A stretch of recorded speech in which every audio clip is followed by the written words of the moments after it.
Palavra da Verdade, com Hernandes Dias Lopes. Bom, eu quero partilhar com vocês uma porção das Escrituras, e eu peço que você abra sua Bíblia, então, no Salmo 127 e 128.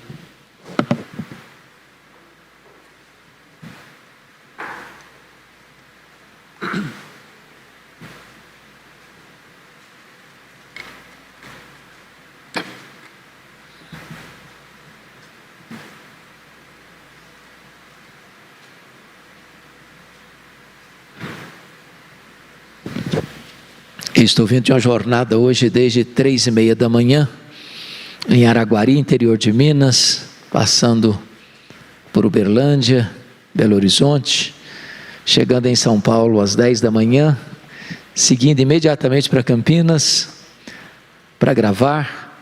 Retornei agora há pouquinho e consegui ainda ir lá no estúdio gravar uma mensagem e fechar a agenda de hoje com esse culto tão maravilhoso. Eu sou muito grato a Deus por partilhar com vocês hoje, partilhar com o Maguila, com a Bela, com a sua família e com todos vocês esta passagem da Bíblia, Salmo 127, Salmo 128.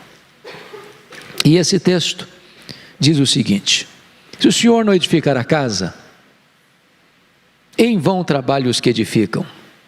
Se o Senhor não guardar a cidade, em vão vigia a sentinela. Inútil vos será levantar de madrugada, repousar tarde, comer o pão que penosamente granjeastes. Aos seus amados Ele os dá enquanto dormem. Herança do Senhor são os filhos, o fruto do ventre seu galardão. Como flechas na mão do guerreiro, assim os filhos da mocidade. Feliz o homem que enche deles a sua aljava, não será envergonhado quando pleitear com os inimigos à porta. Bem-aventurado aquele que teme ao Senhor e anda nos seus caminhos. Do trabalho de tuas mãos comerás, feliz serás, e tudo te irá bem. Tua esposa no interior de tua casa será como a videira frutífera, teus filhos como rebentos da oliveira à roda da tua mesa. Eis como será abençoado o homem que teme ao Senhor. O Senhor te abençoe desde Sião, para que vejas a prosperidade de Jerusalém durante os dias de tua vida. Vejas os filhos de teus filhos, paz sobre Israel. Amém, amém. Bom, vocês sabem que o livro de Salmos é o livro das canções e das orações do povo de Deus. Este é o maior livro da Bíblia, e este foi o livro que mais tempo se demorou para ser escrito. Aproximadamente 1000 anos para ser composto, porque você tem salmos de Moisés, como o Salmo 90, que viveu 1500 anos antes de Cristo. Você tem salmos de Salomão, o Salmo 127 é de Salomão, que morreu no ano 931 a.C. E você tem salmos pós-cativeiro babilônico, como o Salmo 126. Os salmos têm vários autores, como Davi, Asaf, os filhos de Coré, Moisés, Salomão, e outros autores que nós não sabemos o nome, autores anônimos. Os salmos não são apenas palavra de Deus a nós, mas também os salmos falam por nós. É por isso que você tem salmos de louvor, salmos de lamento, salmos de penitência, salmos messiânicos, até salmos imprecatórios. Dos 150 poemas, esses 2 dedicam-se especificamente para tratar de família. E eu gosto de uma abordagem que olha esses 2 salmos como um conjunto, um fazendo parte do outro, como que sequenciando o outro. E gostaria então de olhar esses 2 salmos como 4 fases, 4 períodos da família. Todos nós passamos por essas fases, no que tange a família. Então, olhe comigo, a primeira fase da família está contemplada aí nos versos 1 e 2 do Salmo 127. Esta é a fase inicial, esta é a fase do casamento, essa é a fase onde um homem e uma mulher se unem em matrimônio, estão constituindo família, estão plantando este lar, estão sonhando com a sua história. E a primeira verdade que Salomão vai apresentar é que a melhor estrutura para uma família é edificá-la sobre a pessoa de Deus. Você pode ter dinheiro, você pode ter sucesso, você pode ter tudo que o mundo lhe oferecer, mas a maior necessidade de uma família é construí-la, é edificá-la sobre este fundamento que é Deus. Se o Senhor não edificar a casa, em vão trabalham os que a edificam. Ele olha no conjunto maior para a cidade, que é um conjunto de famílias, e diz: se o Senhor não guardar a cidade, em vão vigia a sentinela. Pegando carona no sermão, chamado Sermão de Jesus, o Sermão do Monte, Jesus termina o sermão dizendo que há dois tipos de pessoas no mundo: as pessoas sábias e as pessoas insensatas. A sábia é aquela que escuta e que obedece. O insensato é aquele que ouve e não põe em prática. E ele conta uma ilustração para representar essas duas pessoas. O sábio é aquele que constrói a sua casa sobre a rocha.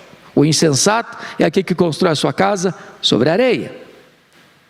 A diferença entre uma pessoa sábia e insensata não é aquilo que você vê aos olhos humanos. Se você olhar uma casa, você vê telhado, você vê parede, você vê compartimentos, mas você não vê o que está lá dentro, no fundamento.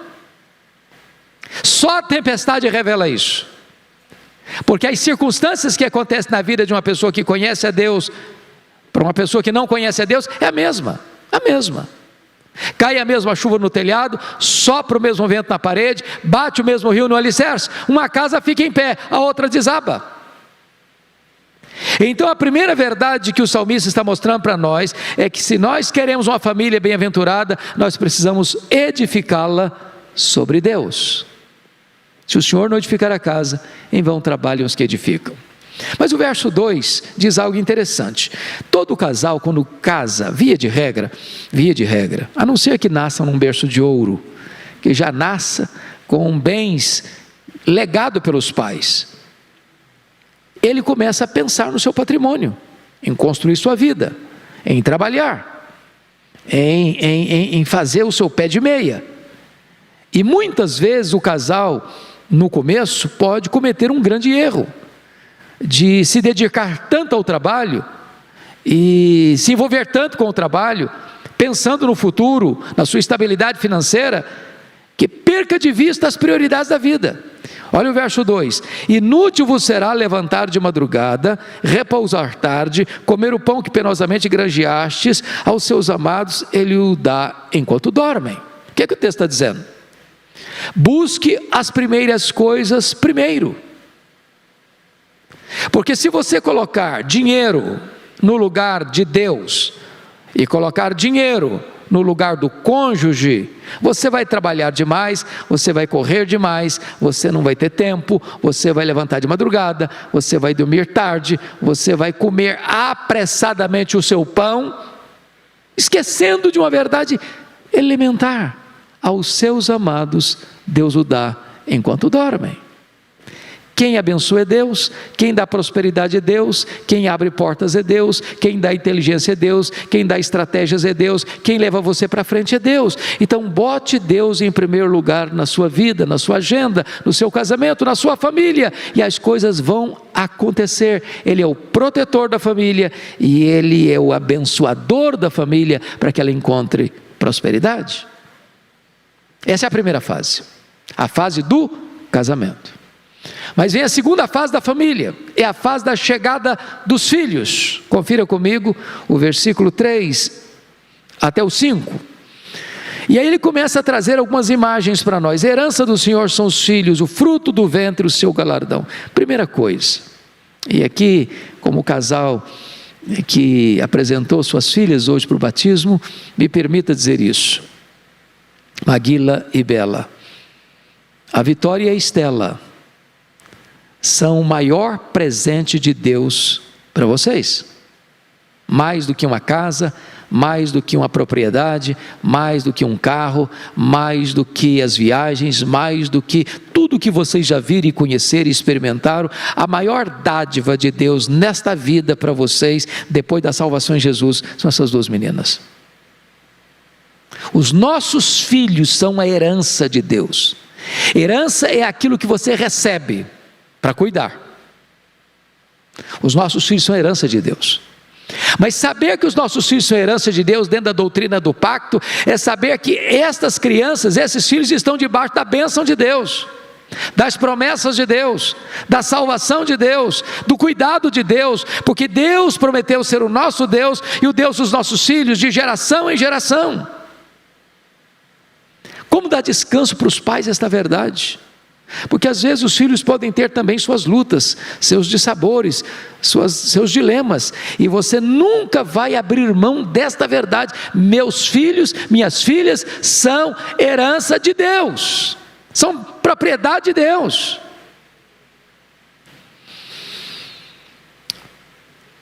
Agora ele vai usar uma figura que eu queria explorar um pouco mais no verso 4, como flechas na mão do guerreiro, assim os filhos da mocidade. É claro que ele está escrevendo esse texto dentro da cultura dele, no contexto dele, e usando as imagens dele, porque notem vocês que havia embates, havia conflitos, às vezes não havia tantas leis que preservavam direitos como nós temos hoje. Você pode acionar a justiça, se alguém quiser lesar você, ou invadir sua propriedade, ou invadir sua casa. Naquela época não tinha todo esse aparato. Então qual era a proteção de uma família? Quando chegava o inimigo para pleitear a porta, tinha filhos, eram guerreiros, eram protetores, se colocavam na frente dos pais para defendê-los. E aí ele compara os pais como um guerreiro. E um guerreiro, na época, a arma mais poderosa que ele tinha eram suas flechas. E ele tinha uma aljava onde guardava as flechas. E para mim a figura das flechas me traz 3 lições. Primeiro, um guerreiro não terceiriza o carregar as flechas. Nenhum guerreiro diz para o soldado do lado: olha, você vai levar minhas flechas. Não, ele carrega as suas flechas. E eu quero dizer para vocês, pais que estão aqui, vocês que estão nos assistindo, que os nossos filhos são como flechas na mão do guerreiro. Nós carregamos os nossos filhos, primeiro na alma, depois no coração, as mães no ventre, os pais no bolso, nos sonhos, na alma. Carregamos os nossos filhos. E uma notícia que o Arival e eu podemos dar hoje, viu? A gente carrega os filhos até depois que eles casam. Esse negócio de casou, acabou minha missão. Acabou nada. Acabou nada. Você continua sendo pai, você continua sendo mãe, você continua aconselhando, você continua orando, você continua caminhando com eles, nas lutas deles, nas alegrias deles. Isso nunca acaba. Louvado seja Deus que é assim, porque somos família. Mas em segundo lugar, o guerreiro não só carrega as flechas, o guerreiro carrega as flechas para lançá-las. Não faz sentido um guerreiro só carregar a flecha, só carrega a flecha, só carrega a flecha e ficar com esse peso a vida inteira. Você carrega a flecha para lançá-la. Em outras palavras, nossos filhos estão nas nossas mãos para que eles sejam preparados para serem lançados. Mas não lançados a esmo, lançados no alvo certo. E eu estou certo, Maguila e Bela, que vocês hão de preparar essas meninas, Vitória e Estela, para serem flechas nas mãos de Deus, para serem lançadas dentro do propósito de Deus, para o alvo de Deus, para a glória de Deus, para a missão que Deus estabeleceu para elas. Lançar no alvo certo, para a glória de Deus. Assim que nós criamos os nossos filhos, para a glória de Deus. Mas aí, olha vocês comigo, que o verso 5 diz: feliz é o homem que enche deles, ou seja, dos filhos, das filhas, A sua aljava não será envergonhado quando pleitear com os inimigos à porta. É bem verdade que as nossas aljavas estão ficando cada vez menores, né? No passado, filho era, diríamos para vocês, era dividendos financeiros. Quanto mais filho um pai e uma mãe tinha, mais ele conseguia alcançar recursos financeiros, trabalhar, produzir. Os nossos filhos hoje, pai e mãe, com paternidade responsável, não coloca filhos no mundo se eles não podem cuidar, se eles não podem preparar. Os tempos mudam, as situações mudam, e nesse sentido é muito importante que nós tenhamos planejamento para termos filhos e criá-los com responsabilidade, para dar a eles formação, educação, instrução, para que eles possam avançar, e avançar cuidadosamente. Os filhos são bênção de Deus, e nós precisamos prepará-los com muito zelo, com muito amor, com muito cuidado. Então essa é a segunda fase, é a chegada dos filhos. Os filhos são bênção, são herança de Deus. Os filhos são nos dados para serem preparados, e preparados para serem lançados, e lançados no alvo certo, que é viverem para a glória de Deus. Mas vamos para o Salmo 128, para a terceira fase da família. Veja comigo que ele vai ser levado agora, no Salmo 128, até o versículo 4, que é a fase dos filhos grandes, criados. Aquele casal que entendeu que busca-se primeiro, as primeiras coisas primeiro, que não fez o trabalho um ídolo, que não viveu só correndo atrás de coisas, mas que buscou a Deus em primeiro lugar. O que vai acontecer? Bem-aventurado, muito feliz aquele que teme ao Senhor e anda nos seus caminhos. Veja você, que lá no começo está dizendo o seguinte: olha, se o Senhor não edificar a casa, em vão trabalhos que edificam. Esse casal obedeceu esse preceito, cumpriu esse preceito, viveu esse preceito. Agora, esse casal já está com os filhos criados, com a vida financeira estabilizada, e o que vai acontecer? Esse casal é feliz por um fator: ele teme ao Senhor. Eu comecei agora esta semana, com a graça de Deus, o comentário de Eclesiastes. E Eclesiastes é de longe o livro mais polêmico da Bíblia, porque é preciso entender Eclesiastes, né? É um livro que trata da vida debaixo do sol.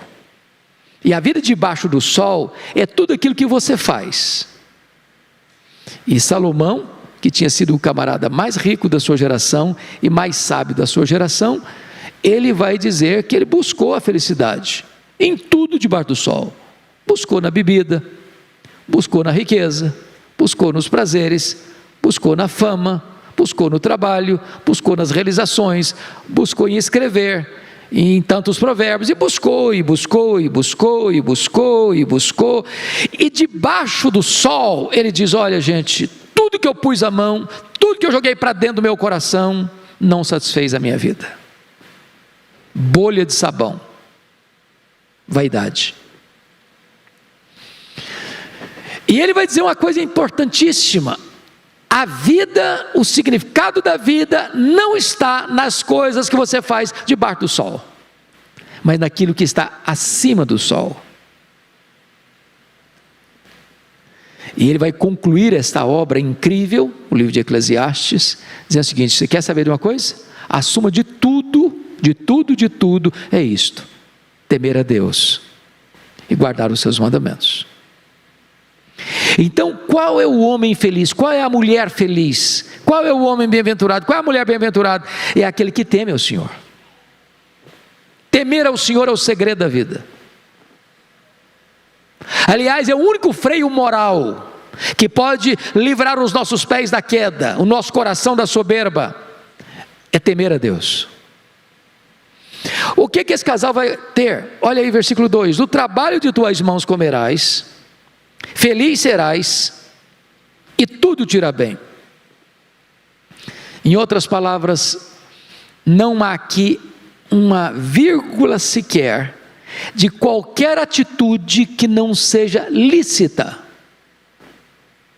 Não há corrupção, não há violência, não tomou o que é do outro. Ele está dizendo aqui que do trabalho de tuas mãos comerás, feliz serás, tudo te irá bem. Aqui tem um princípio: ou com muito, ou com médio, ou com pouco, você vai ser feliz. Por uma razão: a fonte da sua felicidade não está nas coisas, está em Deus. Mas olha o verso 3, porque o verso 3 para mim, e aqui me permita citar seu nome de novo, Maguila, você que hoje está conosco e nos alegra muito. Ele está olhando a perspectiva do marido e ele diz: tua esposa no interior da tua casa será como a videira frutífera, teus filhos como rebentos da oliveira ao redor da tua mesa. Eu chamo a atenção para um ponto importante aqui, que é a família unida. Meus amados irmãos, eu me lembro de um fato muito curioso, de um casal que eu atendi há muitos anos. Eles se casaram, pastor Arival, e os dois, marido e mulher, tomaram a seguinte decisão: nós vamos trabalhar 15 anos, vamos dar o máximo, vamos nos esforçar o máximo, vamos trabalhar com toda a nossa força, 15 anos, e a gente vai fazer o nosso pé de meia, vamos alcançar a nossa estabilidade, depois nós vamos curtir a nossa vida. Depois de 15 anos eu recebi o casal no meu gabinete, eles estavam se separando. O marido trabalhava de 6 da manhã às 4 da tarde. A esposa trabalhava das 3 da tarde às 11 da noite. O rosto que cada um via não era do cônjuge. O cheiro que cada um sentia não era do cônjuge. A presença que cada um tinha no dia a dia não era do cônjuge. E eles ganhando dinheiro e trabalhando. Depois de 15 anos, onde eles pensavam que teriam encontrado a estabilidade, encontraram a estabilidade. Mas um olhou para o outro e disse: mas quem é você? Quem é você? Aqui está um ponto para mim da mais alta importância. Nós precisamos colocar a família em primeiro lugar, neste plano. Veja, você que é esposa e os filhos estão ao redor da mesa. E hoje eu gravei um programa em Campinas, falando exatamente da mesa como um emblema da comunhão familiar. A mesa não é apenas um móvel bonito que se põe numa cozinha ou numa sala. A mesa é um emblema. O corre-corre hoje às vezes leva a família, cada um ter seu horário, cada um almoçar no horário, cada um jantar no horário, cada um fazer um lanche no seu horário, e não se tem mais comunhão, e não se encontra mais. Porque quando você está ao redor da mesa, não é todo dia que você está feliz, não. Tem dia que você está aborrecido, tem dia que você está triste, tem dia que você está abatido, tem dia que você está animado, tem dia que você está nervoso. Mas quando você fica ao redor da mesa, você tem que olhar nos olhos. Às vezes um está chateado com o outro, às vezes um está triste com o outro, mas olha nos olhos. E quando você olha nos olhos, não dá para fingir, não dá para ocultar. A mesa é lugar de acerto, a mesa é lugar de conserto, a mesa é lugar de encontro, a mesa é lugar de reencontro, a mesa é lugar de reconciliação, a mesa é lugar de perdão, a mesa é lugar de investimento, a mesa é lugar de conversa, a mesa é lugar de diálogo. Agora, eu acho incrível isso. E aqui Bela tem um ponto importante. A esposa é este grande elo de ligação da família. Irmãos, isso é maravilhoso. A mulher é o ponto de equilíbrio, é o ponto de ligação. Ela é que tem esta amálgama para juntar a família. E os filhos ao redor da mesa, filhos grandes, mas que mantêm a comunhão familiar ao redor da mesa. Que a sua casa jamais perca isso. Se não tem mesa, agora falar literalmente, se não tem mesa lá, compra uma mesa. Compra uma mesa. Mesa é mais do que móvel, é emblema. Não abra mão da refeição à mesa, seja pobre, seja rica, seja com prato de plástico ou de cerâmica nobre, seja copo do mais simples ou de cristal, seja com talheres dos mais baratos ou dos mais caros, mantenha a mesa, família unida, porque coisas são importantes, mas o que vale é família, o que permanece é família. E este homem está colhendo o que plantou lá atrás, investiu nos filhos, os filhos investem através da comunhão familiar. Bom, mas deixa eu terminar com a última fase da família, versículos 5 e 6, versículos 5 e 6, o Senhor te abençoe desde Sião, para que veja a prosperidade de Jerusalém durante os dias de tua vida, veja os filhos de teus filhos, pai sobre Israel. Então a primeira fase, recapitulando, é a fase do casamento. A segunda fase é a fase da chegada dos filhos. A terceira fase é a fase dos filhos criados, mas unidos, ao redor da mesa. E a quarta fase é a chegada dos netos, os filhos dos filhos. Bom, deixa eu pegar uma palavra do Aurélio Agostinho, quando ele falava do casamento. Ele disse que um jovem, tem alguém que não casou aqui ainda? Solteiros? Solteiros aqui, ó. Eita, blessing. Então, vão ter um alvo aí de fazer alguns casamentos esse ano, viu, pastor Ival? Agostinho dizia o seguinte, você começa a educar os seus filhos 20 anos antes deles nascerem. O que ele quis dizer com isso? O que você é hoje como uma criança, como um adolescente, como um jovem, já vai falar muito de como você vai educar os seus filhos lá na frente.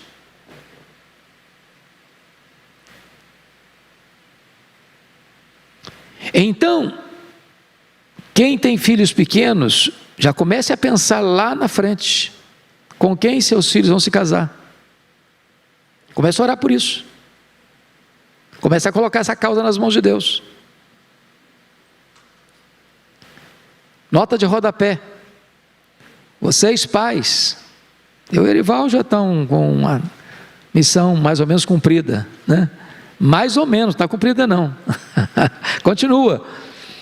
Mas uma palavrinha aqui, tenham coragem de interferir no namoro dos filhos e das filhas. O mundo hoje está dizendo que não, que filho é que decide, pai não tem que se interferir na vida dos filhos não, das filhas não. Tem sim, tem sim, tem sim. Você precisa preparar seus filhos, suas filhas para o casamento, para que você possa ter a sequência desta família bem-aventurada, com netos abençoados. Me permita explicar isso melhor. Aquela geração que saiu do Egito, diz a Bíblia, eram 600 mil homens, fora mulheres, crianças, eram 2 milhões de pessoas aproximadamente. Sabe quantas pessoas desses 2 milhões entraram na terra prometida? Só 2 pessoas. Morreram no deserto 1.998.000.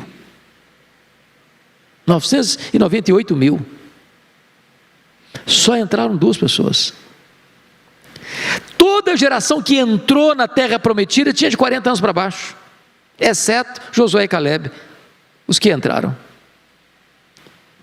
Aquela geração que entrou não conseguiu passar o bastão da fé para os seus filhos, e diz a Bíblia que a terceira geração não conhecia Deus mais. Então, se nós queremos a bênção de Deus na nossa vida, a gente não pode pensar só na gente.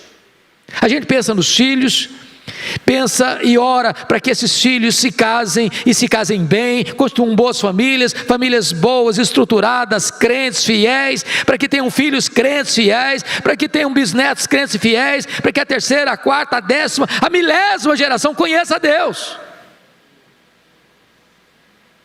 Nós não podemos ser como Ezequias. O rei Ezequias foi um homem de Deus, mas cometeu um erro gravíssimo na vida. Ele não pensou na futura geração. Ele não treinou seu filho Manassés.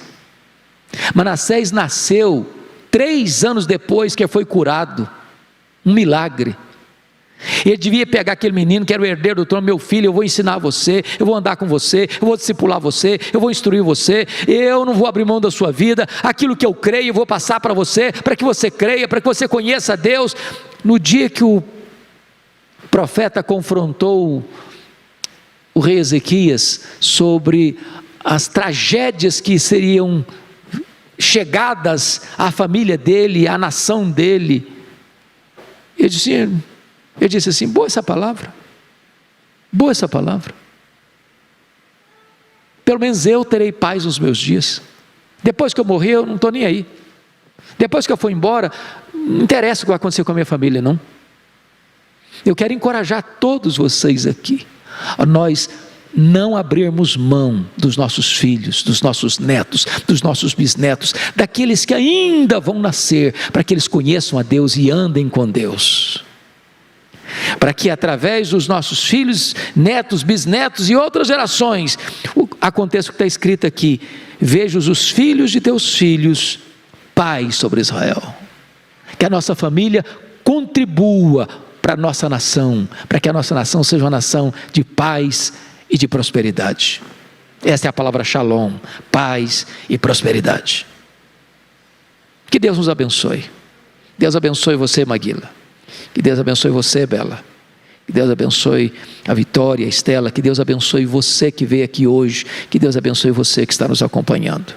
Que a nossa família seja uma família para a glória de Deus. Amém.